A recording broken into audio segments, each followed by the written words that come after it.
Hello friend, welcome to Das Sudipta 0.2 YouTube চ্যানেলের পক্ষ থেকে সকলকে জানাই স্বাগতম। আজকে আমরা আলোচনা করব অব্যয়ের দুটি ভাগ নিয়ে।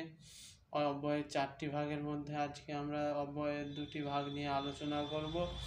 তো চলুন, ভিডিওটি শুরু করার আগে একটি কথা বলবো, যিনারা এই চ্যানেলে ভিডিওগুলি দেখছেন তিনারা অবশ্যই চ্যানেলকে সাবস্ক্রাইব, লাইক ও শেয়ার করতে ভুলবেন না। 1 নম্বর, সংযোজক অব্যয়। আমি ভুটান যাব এবং 3 দিন থাকব। মেঘলা ও তুমি আমার প্রিয় বন্ধু।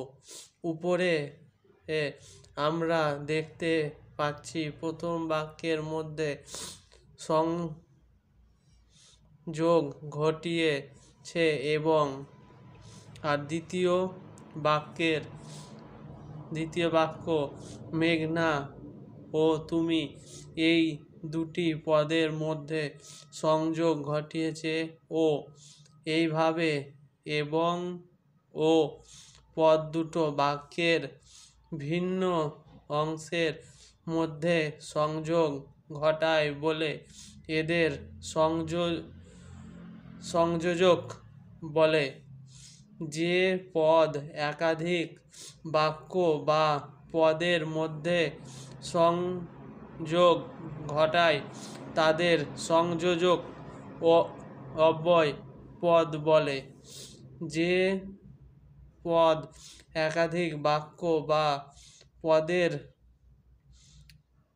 মধ্যে সংযোগ ঘটায় তাদের সংযোজক অব্যয় পদ বলে।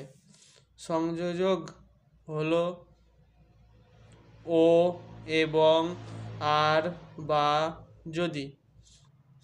2. আবেগসূচক অব্যয়। বাহ, কি চমৎকার তোমার গানের গলা! ইস, একটুর জন্য ট্রেনটা ধরতে পারলাম না।